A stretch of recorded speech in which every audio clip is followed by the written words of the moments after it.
اللہ سبحانہ و تعالی اگر ایک دل ایسا ہو جس میں اللہ پر توکل یا بھروسہ نہ ہو، یا پھر اگر آپ یہ سمجھیں کہ ایک ایسا دل ہے جو ٹرسٹ نہیں کرتا، تو یہ ایک بیمار دل ہے، اور اس بیمار دل کا علاج کرنا بہت ضروری ہو جاتا ہے۔ اکثر اوقات ایسا ہوتا ہے کہ ہم لوگ اللہ تعالیٰ کے فیصلوں کے اوپر ناراض ہو جاتے ہیں، یا ہمیں سمجھ نہیں آتی کہ آخر ایسے فیصلے کیوں ہو رہے ہیں، اور ہم اس طرح کے سوال کرتے ہیں کہ آخر میرے ساتھ ایسا کیوں ہو رہا ہے، why is this happening to me, یا یہ واقعہ میری زندگی میں آخر کیوں پیش آیا۔ اللہ سبحانہ تعالیٰ اپنے نیک بندوں کے بارے میں ارشاد فرماتے ہیں کہ الا ان اولیاء اللہ لا خوف علیہم ولا هم یحزنون، کہ یقیناً جو اللہ کے ولی ہوتے ہیں، جو اللہ کے دوست ہوتے ہیں، نہ تو ان کو خوف ہوتا ہے اور نہ ان کو غم ہوتا ہے، یعنی نہ تو وہ فیوچر کے بارے میں خوفزدہ ہوتے ہیں، کیونکہ ظاہری بات ہے جب انسان فیوچر کے بارے میں سوچتا ہے تو اس کو خوف پیدا ہو سکتا ہے کہ مجھے فلاں چیز، میرا بزنس کامیاب نہیں ہوگا، یا مجھے بیماری لگ جائے گی، یا فلاں چیز مجھے کاٹ جائے گی، مطلب یہ اس قسم کے خوف جو فیوچر کے ہوتے ہیں وہ انسان کی زندگی میں آ جاتے ہیں۔ اور پھر ایسا بھی ممکن ہے کہ ایک انسان جو ہے اپنے پاسٹ کے بارے میں غم کرنا شروع کر دے کہ ہائے کاش اگر میں نے یوں کر لیا ہوتا، کاش میں نے ایسا کر لیا ہوتا۔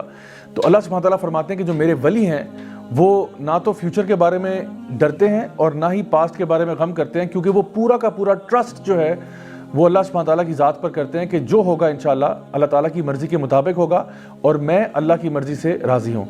اللہ سبحانہ تعالیٰ سورہ توبہ میں ارشاد فرماتے ہیں کہ قُل لَن يُصِيبَنَا إِلَّا مَا كَتَبَ اللَّهُ لَنَا هُوَ مَوْلَانَا، کہ یقیناً کچھ بھی تمہاری زندگی میں نہیں ہوگا سوائے کہ وہ پہلے سے لکھ دیا گیا ہے، اور اللہ تمہارا مولا ہے، اور مومنین جو ہیں وہ پھر اللہ پر ہی توکل کرتے ہیں۔ تو یہ کتنی پاورفل آیت ہے قرآن مجید میں کہ جہاں پہ ہمیں یہ بتایا جا رہا ہے کہ جو کچھ ہوگا وہ اللہ کی مرضی کے مطابق ہوگا، اور یقیناً اللہ کی مرضی ہماری مرضی سے بہت بہتر ہے۔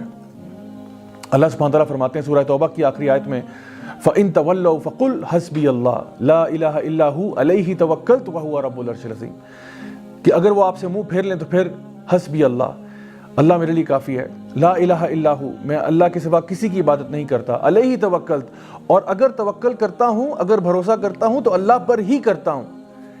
کیوں کرتا ہوں؟ وَهُوَ رَبُّ الْعَرْشِ الْعَظِيمِ، کیونکہ عرش عظیم کا مالک جو اللہ ہے۔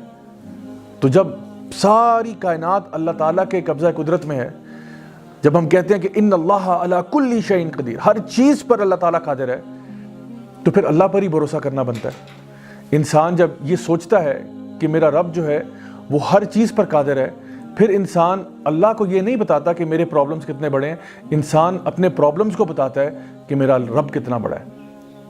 اللہ سبحانہ تعالیٰ فرماتے ہیں سورہ فرقان میں وَتَوَكَّلْ عَلَى الْحَيِّ الَّذِي لَا يَمُوتُ، کہ توکل اس ذات پر ہم کرتے ہیں جس کو موت نہیں آتی۔ سبحان اللہ، یعنی اگر آپ نے کسی پر بھروسہ کرنا ہے، اگر آپ نے کسی پر ٹرسٹ کرنا ہے، تو کیوں نہ اس پر ٹرسٹ کیا جائے، اس پر بھروسہ کیا جائے جو ہمیشہ رہنے والا ہے، الحی ہے، القیوم ہے، لا یموت، اور اس کو موت نہیں آتی۔ اسی طرح سے سورہ طلاق سورہ نمبر 65 آیت نمبر 2 اور 3 میں اگر آپ دیکھیں تو اللہ سبحانہ تعالیٰ فرماتے ہیں کہ وَمَن يَتَّقِ اللَّهَ يَجْعَل لَّهُ مَخْرَجًا وَيَرْزُقْهُ مِنْ حَيْثُ لَا يَحْتَسِبُ وَمَن يَتَوَكَّلْ عَلَى اللَّهِ فَهُوَ حَسْبُهُ، کہ جو شخص بھی اللہ کا تقوی اختیار کرے گا اللہ تعالیٰ اس کو ہر مصیبت سے باہر نکالے گا، اور پھر اس کو رزق دے گا وہاں سے جہاں سے اس نے سوچا بھی نہیں ہوگا۔ اور جو لوگ اللہ تعالیٰ پر توکل کر لیتے ہیں اللہ ان کے لیے کافی ہو جاتا ہے۔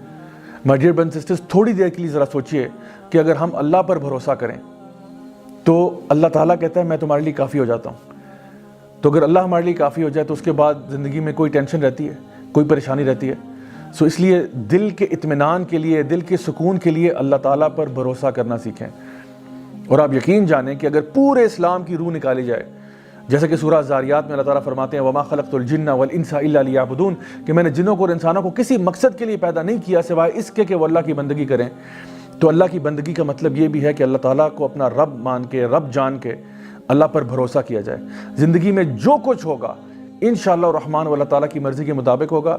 ہم نے اپنی طرف سے کوشش ضرور کرنی ہے، کسی بھی راہ کی طرف ہم جاتے ہیں، کسی بھی پاتھ کو ہم لیتے ہیں، ہم نے اپنی طرف سے کوشش ضرور کرنی ہے۔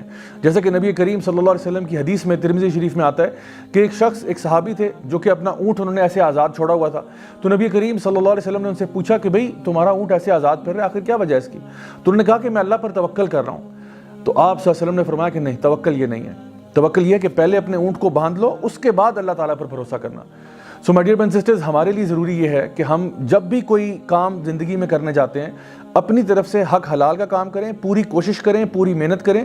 اگر ہو گیا الحمدللہ، اگر نہیں ہوتا تب بھی ثم الحمدللہ، کیونکہ جو کچھ بھی ہوگا اب اللہ کی مرضی کے مطابق ہوگا.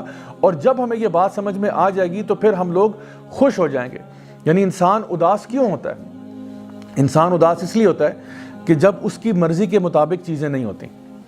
ہم یہ چاہتے ہیں کہ ہر چیز جو زندگی میں ہوگی وہ ہماری مرضی کے مطابق ہو، لیکن the fact of life is کہ زندگی میں کئی چیزیں ایسی ہوں گی جو آپ کی مرضی کے مطابق نہیں ہوں گی، نہ ہی وہ آپ کے ٹائم ٹیبل کے مطابق ہوں گی.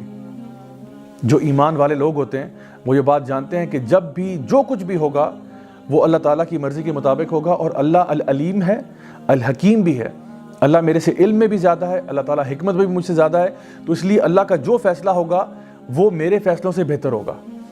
ہمیں تصویر کے اندر صرف ایک چھوٹا سا پکسل نظر آ رہا ہوتا ہے اور اللہ سبحانہ تعالیٰ کو پوری پکچر نظر آ رہی ہوتی ہے. تو پھر جب بھی کوئی معاملہ زندگی میں ہو تو پھر اداسی کیسی، غم کیسا. انسان کو اسی بات پر خوش ہو جانا چاہیے کہ جو کچھ بھی میری زندگی میں ہوا ہے وہ میرے رب کی مرضی کے مطابق ہوا ہے اور اللہ مجھے کبھی ضائع نہیں کرے گا.